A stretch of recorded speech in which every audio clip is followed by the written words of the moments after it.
पांडव लोग आए थे, हाँ, बद्रीनाथ से सीधे चल के उन्होंने स्वर्गरोहणी की ओर यात्रा की। तो जहाँ तक जिनके अंदर जितनी हिम्मत थी वहाँ तक वो चल सके हैं। कहते हैं जो द्रौपदी जी हैं वो भीमपुल के आगे ही उन्होंने अपने प्राण को त्याग दिया।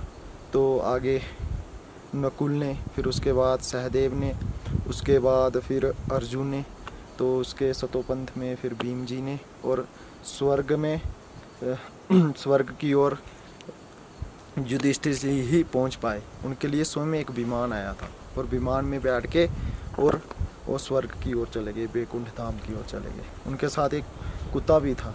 तो जब धर्मराज जी ने पूछा कि मैं पहले आपको ले जाऊं या कुत्ते को ले जाऊं, उनकी परीक्षा ले रहे थे। कह रहे मेरे सब भाइयों ने मेरा साथ छोड़ दिया, जो मेरे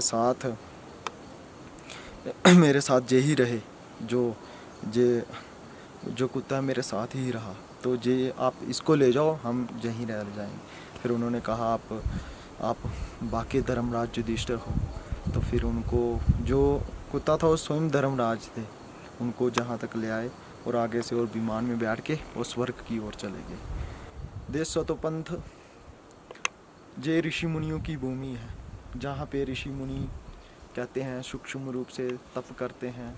उनके प्रभाव से ये जगह चेतन है, पावरफुल है, जहाँ पे साधक लोग भी आते हैं साधना करने के लिए, और संत भगवान भी आते हैं, साधना करते हैं, और श्रद्धालु लोग भी आते हैं और भक्त लोग भी आते हैं जहाँ पे सतोपंथ के दर्शन करने के लिए। इस सरोवर का बहुत महात्म है, जहाँ पे कहते हैं एकादशी के दिन ब्रह्मा विष्णु महेश जहाँ पे स्नान करने आते हैं। तीनों कोनों में आते हैं, एक कोने में ब्रह्मा जी आते हैं, एक कोने में विष्णु जी आते हैं, एक कोने में शिव जी आते हैं। फिर हमने भी उस नारायण के लिए सरोवर को भी शुद्ध और पवित्र रखना है, जहाँ पे साफ